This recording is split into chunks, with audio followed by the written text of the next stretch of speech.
Good morning everyone.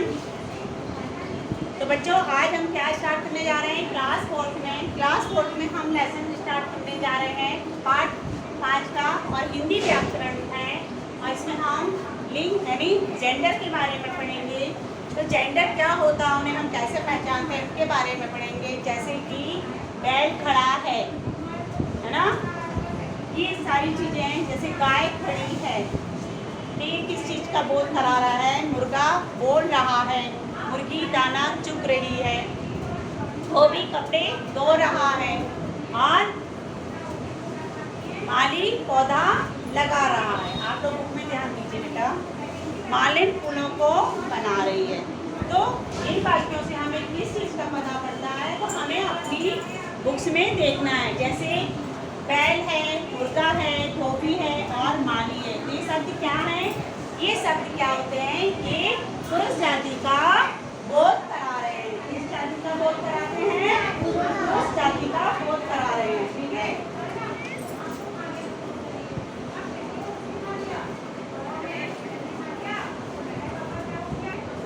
तो बच्चों, जैसे कि मैंने बताया था कि ये पुरुष जाति का बोध कराते हैं, तो लिंग के कितने भेद होते हैं ये भी देखना है आपको। लिंग के भेद हमें बताना है। तो हिंदी भाषा में लिंग के 2 भेद होते हैं।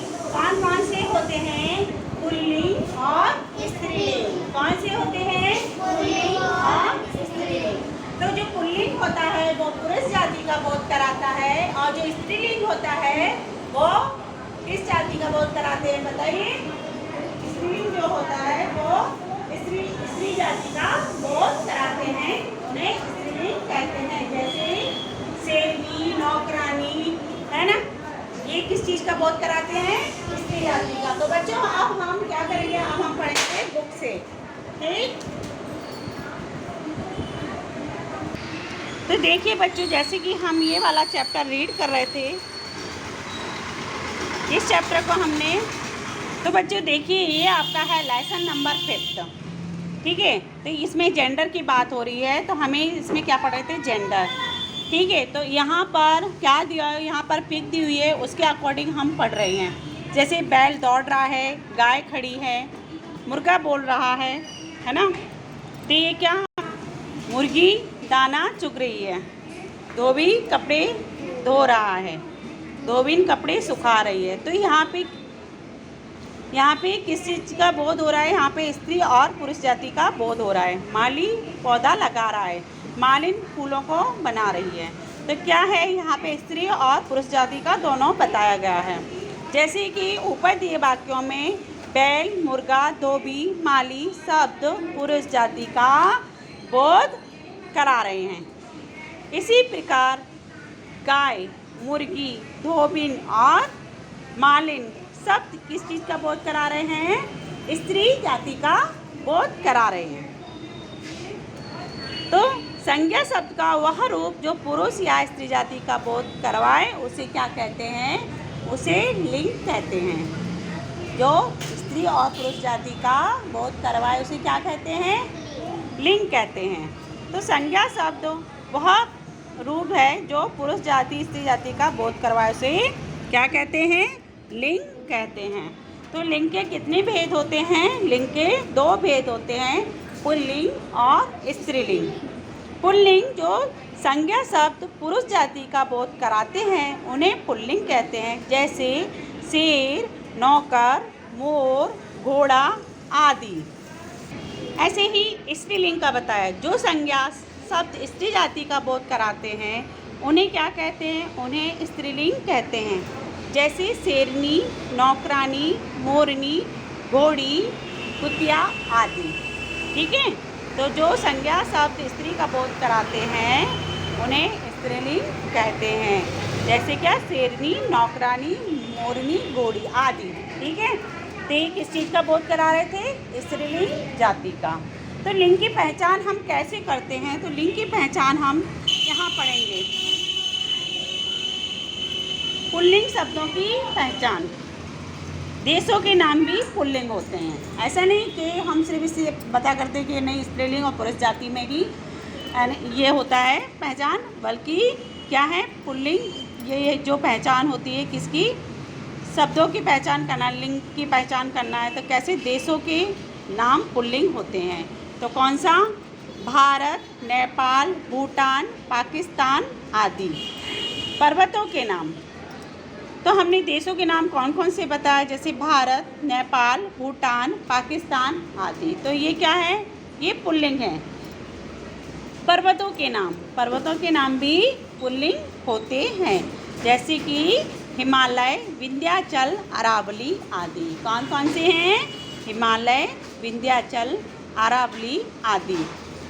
हिंदी महीनों के नाम पुल्लिंग होते हैं, हिंदी महीनों के नाम भी पुल्लिंग होते हैं, चैत्र, वैशाख, जेठ, आषाढ़ आदि। और समुद्रों के नाम पुल्लिंग होते हैं।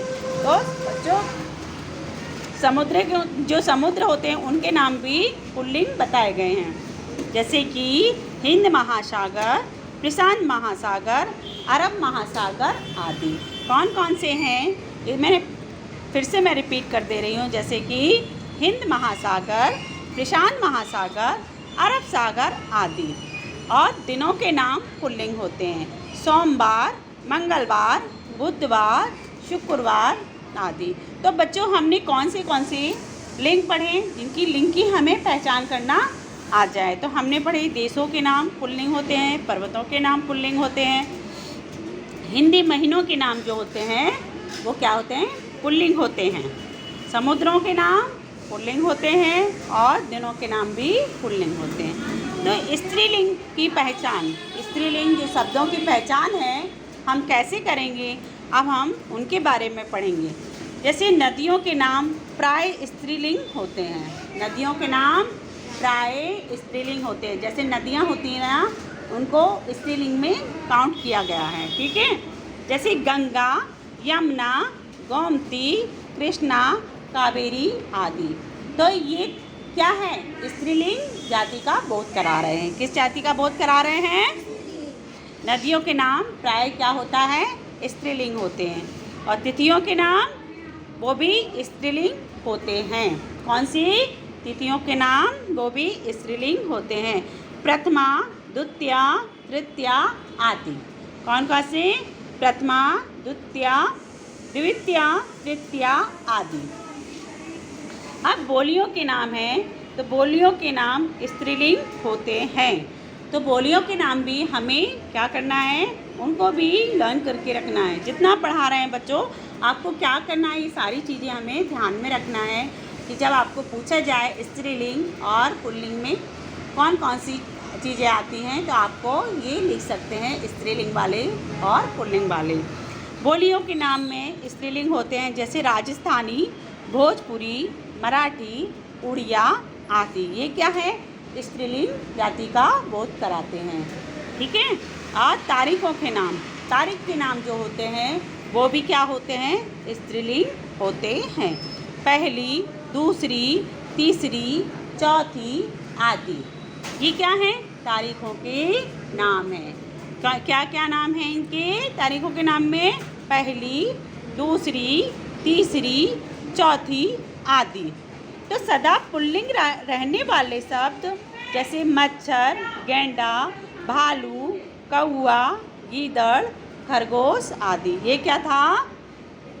ये जो मैंने बताया है कि सदा पुल्लिंग रहने वाले शब्द, जो सदा पुल्लिंग रहते हैं उन शब्दों के बारे में बताया है कि मच्छर है, गेंडा है, भालू है, जो कौवा है और गीदड़, खरगोश, ये हमेशा पुल्लिंग रहते हैं। कुछ शब्दों के स्त्रीलिंग रूप में भी परिवर्तन करने के लिए उनके शुरू में मादा शब्द जोड़ते हैं। तो बच्चों कौन सा शब्द जोड़ते हैं? मादा शब्द जोड़ते हैं।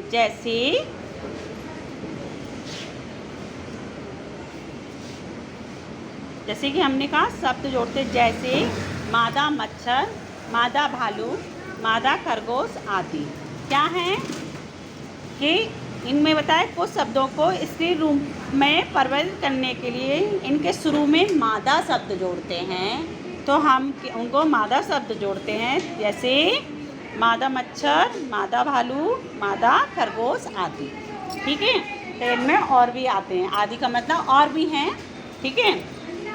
सदा स्त्रीलिंग रहने वाले शब्द हमेशा स्त्रीलिंग रहते हैं उन शब्दों में, तो वो कौन से हैं? मक्खी है, मछली है, लोमड़ी है, कोयल, गिलहरी आदि।